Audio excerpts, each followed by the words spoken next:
Assalamualaikum warahmatullahi wabarakatuh. Selamat siang.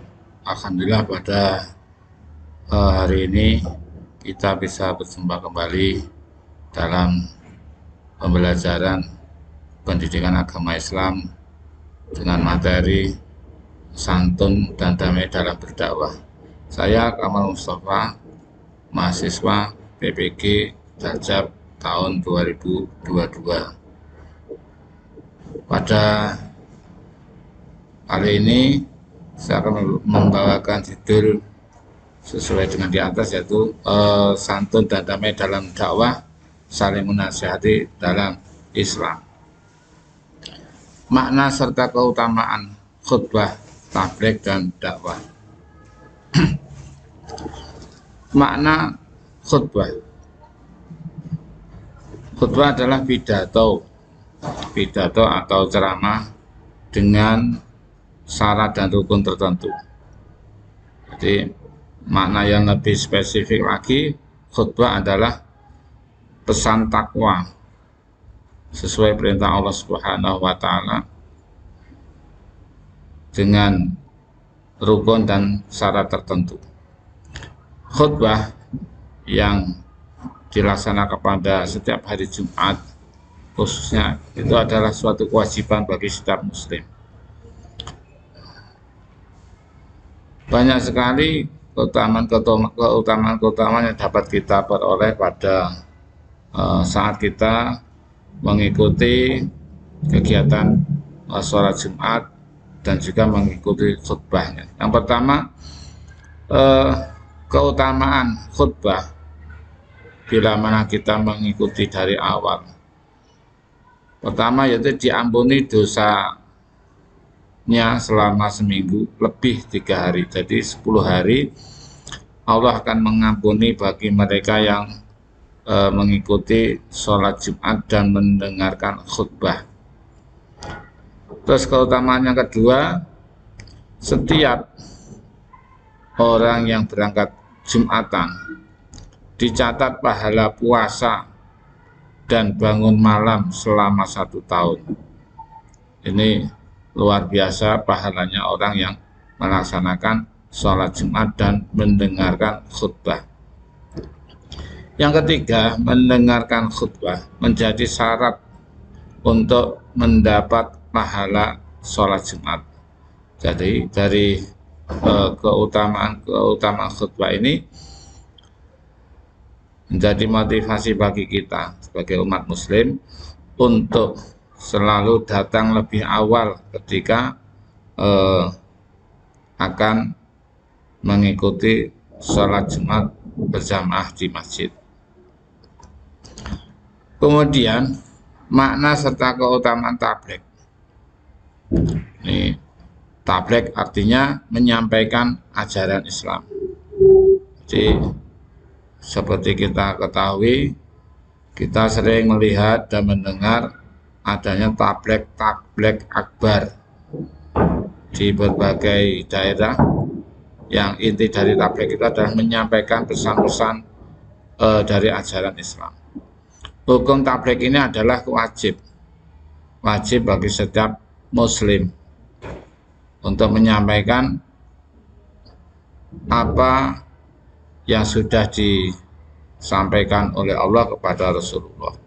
Jadi sebagai umat muslim wajib untuk meneruskan tabligh yang sudah dirintis oleh Rasulullah SAW.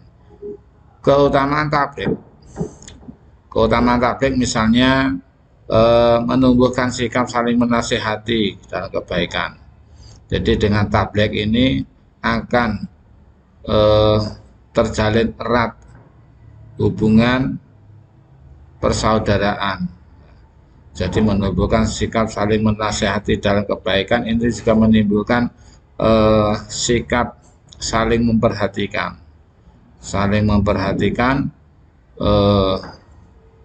masing-masing setiap individu. Kemudian dari keutamaan tabligh ada lagi yaitu menjalin ukhuwah Islamiyah.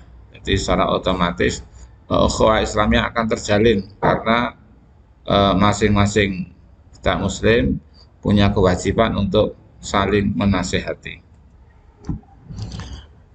Kemudian yang ketiga, makna serta keutamaan dakwah. Ini dakwah adalah mengajak atau menyeru atau memanggil. Itu beberapa makna yang bisa kita pahami dari pengertian dakwah. Jadi dakwah ini adalah mengajak orang untuk meyakini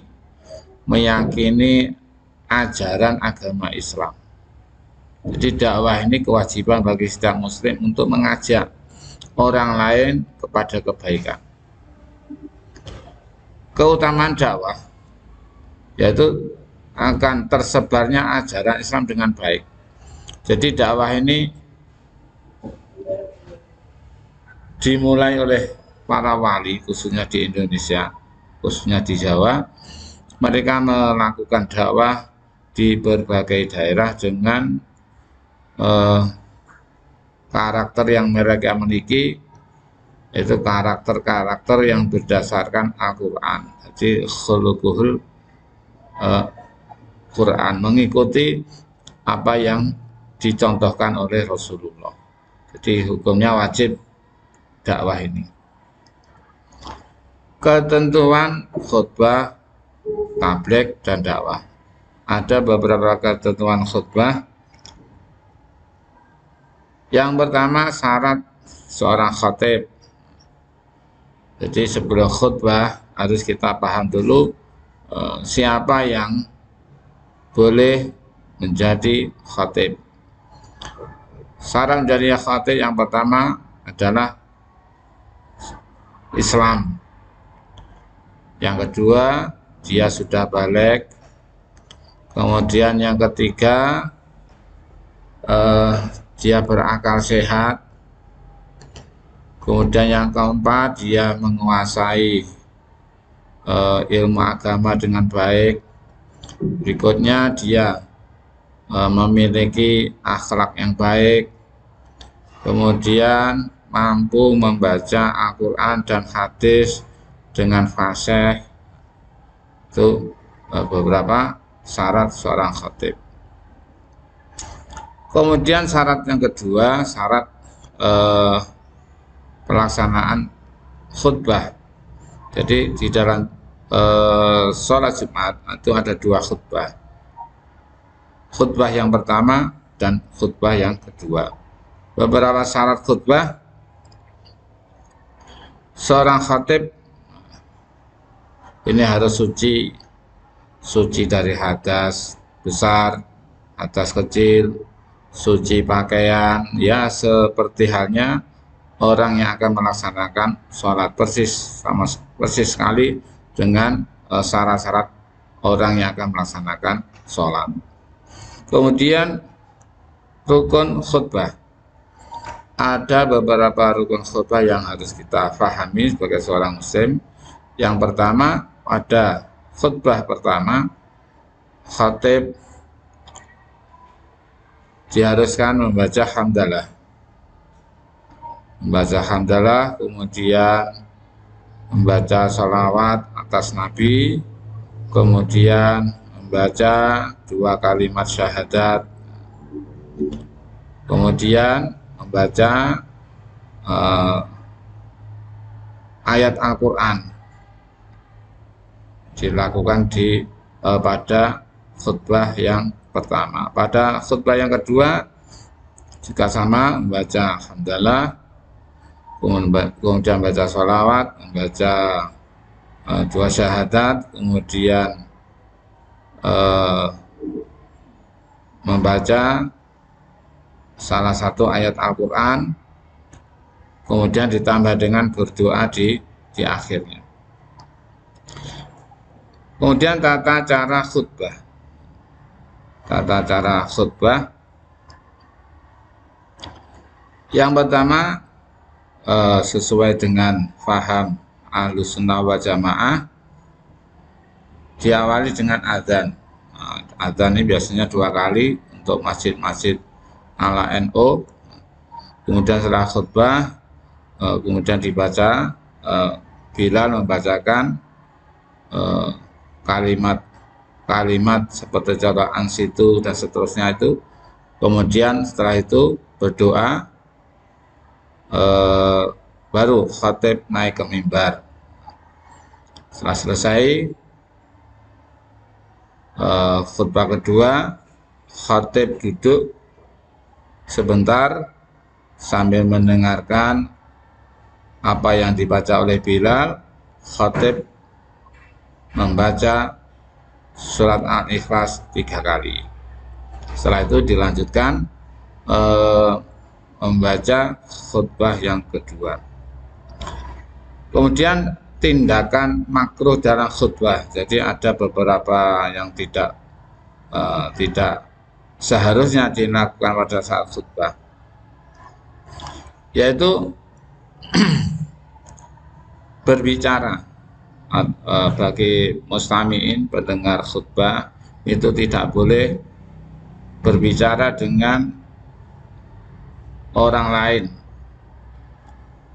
tidak boleh rame-rame. Nah, ini harus diperhatikan.